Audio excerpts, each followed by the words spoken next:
Assalamualaikum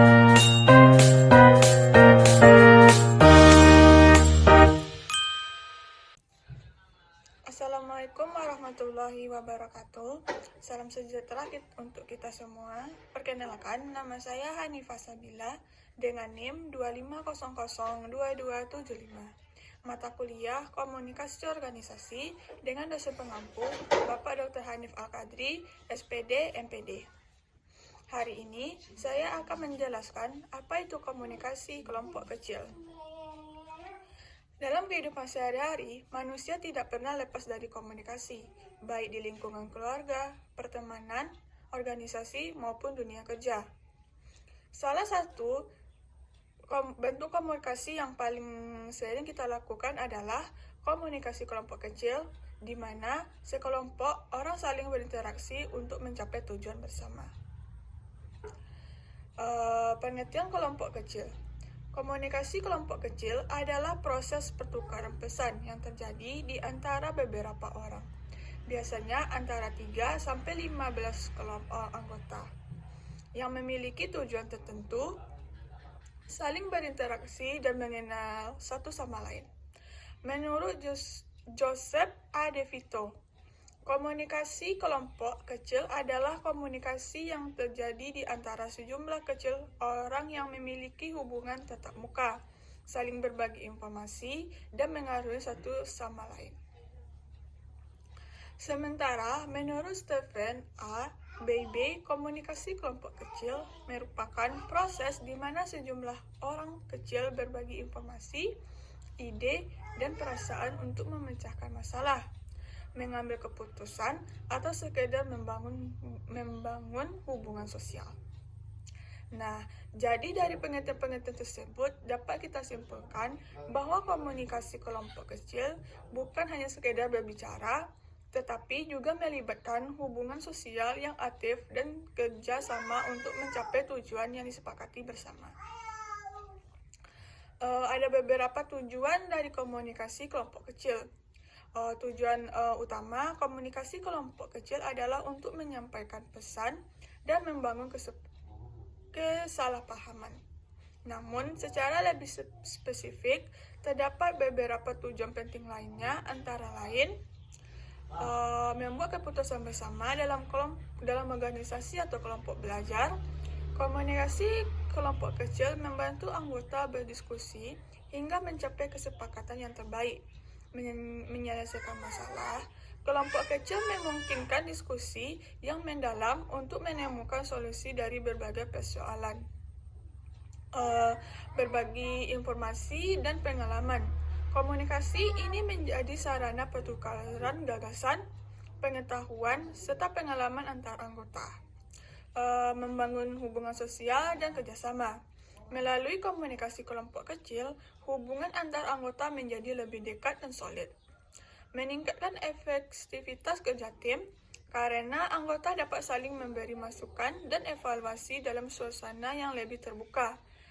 Dengan demikian, komunikasi kelompok kecil bukan hanya alat untuk berbicara, melainkan juga wadah untuk berpikir bersama dan membangun solusi bersama.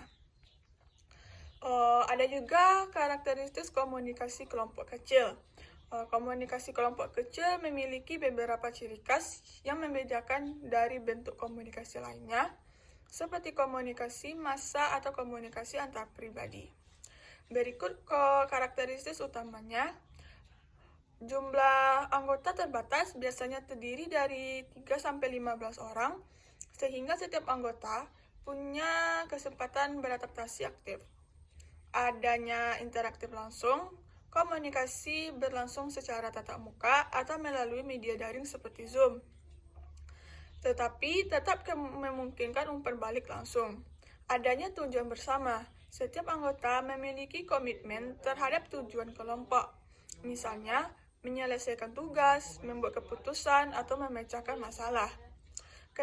Keterlibatan emosional, karena interaksi yang intens, hubungan emosional antar anggota lebih kuat dibanding komunikasi dalam kelompok besar. Adanya struktur peran dalam kelompok kecil. Biasanya terdapat peran seperti ketua, sekretaris, dan anggota yang masing-masing mempunyai tanggung jawab tertentu. Proses pengambilan keputusan bersama, semua anggota berperan dalam memberi pendapat dan menentukan arah kelompok. Dengan karakteristik ini, komunikasi kelompok kecil menjadi sangat efektif dan menciptakan suasana diskusi yang akrab, terbuka, dan produktif. Variabel kunci dalam komunikasi kelompok kecil ada beberapa. Dalam proses komunikasi kelompok kecil, terdapat beberapa variabel penting yang memengaruhi keberhasilan interaksi. Ada beberapa, yaitu anggota kelompok. Setiap individu membawa latar belakang, pengalaman, dan kepribadian yang berbeda. Keberagaman ini bisa menjadi kekuatan jika dikelola dengan baik. Tujuan kelompok. Tujuan menjadi arah dan motivasi utama yang menyatukan anggota dalam proses komunikasi. Struktur komunikasi termasuk bagaimana aliran informasi terjadi, apakah bersifat terbuka, hierarkis, atau setara. Kepemimpinan kelompok memiliki peran penting dalam mengarahkan diskusi, menjaga suasana, dan memastikan semua anggota terlibat. Norma kelompok. Norma adalah aturan tidak tertulis yang mengatur perilaku anggota agar komunikasi berjalan lancar. Yang selanjutnya, iklim komunikasi. Iklim positif seperti rasa saling percaya, keterbukaan, dan saling menghargai sangat menentukan efektivitas kelompok. Yang selanjutnya, media komunikasi. Dalam era digital, media seperti WhatsApp, Zoom, atau Google Meet juga memengaruhi dinamika komunikasi kelompok kecil. Semua variabel ini saling berkaitan dan membantu apakah komunikasi kelompok kecil akan berhasil atau justru mengalami hambatan. Yang selanjutnya, apa saja manfaat komunikasi kelompok kecil bagi organisasi? Komunikasi kelompok kecil memberikan manfaat banyak, terutama dalam konteks organisasi atau dunia kerja. Beberapa manfaat utama antara lain yaitu meningkatkan koordinasi antar anggota. Diskusi rutin dalam kelompok kecil membantu menyatukan isu dan tindakan, mempercepat pengalaman keputusan. Karena jumlah anggota sedikit, keputusan dapat diambil lebih cepat tanpa banyak birokrasi. Menumbuhkan rasa tanggung jawab dan partisipasi. Setiap anggota merasa memiliki peran penting dalam kelompok. Meningkatkan kreativitas dan inovasi. Beragam ide yang muncul dari anggota dapat dikombinasikan menjadi solusi baru, meningkatkan efektivitas komunikasi internal. Kelompok kecil sering menjadi hambatan antara pemimpin dan seluruh anggota organisasi. Membangun solidaritas dan kepercayaan. Interaksi yang intens menumbuhkan hubungan sosial yang positif di lingkungan kerja atau pendidikan. Melalui komunikasi kelompok kecil, organisasi dapat tumbuh lebih adaptasi, solid, dan efisien dalam menghadapi perubahan lingkungan. Lanjut, ada juga tantangan atau hambatan dalam komunikasi kelompok kecil. Meskipun memiliki banyak manfaat, komunikasi kelompok kecil juga tidak lepas dari tantangan. Beberapa hambatan yang sering muncul yaitu kurangnya partisipasi anggota. Ada anggota yang pasif dan enggan berpendapat. Dominasinya oleh satu orang. Jika satu anggota terlalu mendominasi anggota lain, sulit mengemukakan pandangan. Perbedaan pendapat. Jika tidak dikelola dengan baik, perbedaan dapat menimbulkan konflik. Yang selanjutnya, kurangnya keterbukaan. Anggota yang tidak jujur atau tidak transparan bisa menghambat kepercayaan kelompok. Lanjut, gangguan komunikasi digital. Dalam kelompok, sering sinyal buruk atau salah paham melalui teks juga sering terjadi. Untuk mengatasi hambatan ini, dibutuhkan sikap saling menghargai, mendengarkan secara aktif, serta memimpin dan mampu menengahi perbedaan. Sebelumnya kita ada tantangan atau hambatan dalam komunikasi kelompok. Selanjutnya ada juga beberapa contoh komunikasi kelompok kecil dalam kehidupan nyata. Yang pertama, contoh saling sederhana dari komunikasi kelompok kecil dapat kita kemukakan di berbagai situasi seperti kelompok belajar mahasiswa yang berdiskusi untuk menyelesaikan tugas atau proyek bersama, rapat tim kerja di kantor yang membahas strategi pemasaran atau perencanaan program, panitia kegiatan kampus yang berkomunikasi untuk membagi tugas dan memastikan acara berjalan lancar, komunikasi sosial kecil seperti kelompok relevan yang berdiskusi tentang kegiatan bantuan masyarakat. Dalam semua contoh ini, komunikasi kelompok kecil menjadi kunci keberhasilan kerjasama karena membangun anggota saling memahami dan melengkapi satu sama lain. Selanjutnya yaitu ada beberapa jenis kelompok kecil. Yang pertama, kelompok primer, yaitu hubungan personal dan emosiasi. Contohnya keluarga dan sahabat. Yang kedua, kelompok sekunder, hubungan informasi untuk mencapai tujuan, seperti tim kerja dan organisasi. Yang selanjutnya, kelompok formal, memiliki struktur, peran, dan aturan jelas.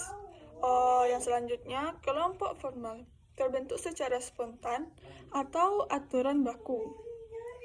Proses komunikasi dalam kelompok kecil ada beberapa, yaitu pembentukan atau framing. Anggota saling mengenal dan menentukan tujuan. Yang kedua, penyesuaian atau storming, muncul perbedaan pendapat. Yang ketiga, norming, yaitu terbentuknya aturan dan norma komunikasi.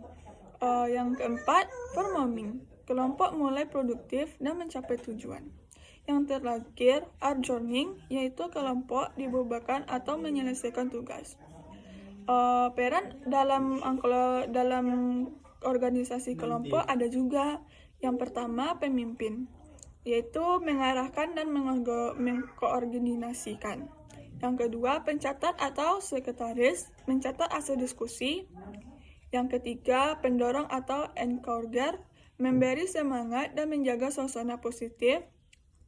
Yang keempat, penyelesaian konflik atau harmonizer, yaitu menengahi perbedaan. Yang selanjutnya yaitu anggota aktif memberikan ide, pendapat, dan dukungan. Yaitu ada juga cara meningkatkan komunikasi efektif, yaitu gunakan bahasa yang jelas dan sopan. Yang kedua, dengarkan secara aktif. Yang ketiga, hargai pendapat orang lain. Yang keempat, gunakan umpan balik yang konstruktif. Yang kelima, membangun rasa saling percaya. Yang terakhir, hindari asumsi yang prasangka. Di sini saya akan memberikan contoh kasus singkat, yaitu dalam tim proyek kampus, dua anggota berselisih karena perbedaan pendapat tentang pembagian tugas. Analisisnya terjadi hambatan komunikasi akibat kurangnya koordinasi empati. Solusinya yaitu adakan pertemuan klarifikasi, gunakan komunikasi asertif, fokus pada tujuan kelompok, bukan ego individu. Jadi kesimpulan dari penjelasan yang saya jelaskan itu, yaitu dari penjelasan tadi dapat kita simpulkan bahwa komunikasi kelompok kecil merupakan proses penting dalam kehidupan sosial maupun profesional.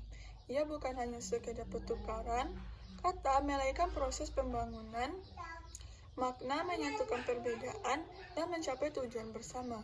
Melalui komunikasi kelompok kecil, kita belajar menghargai pendapat orang lain, belajar mendengarkan, dan berlatih berpikir bersama untuk mencapai hasil terbaik.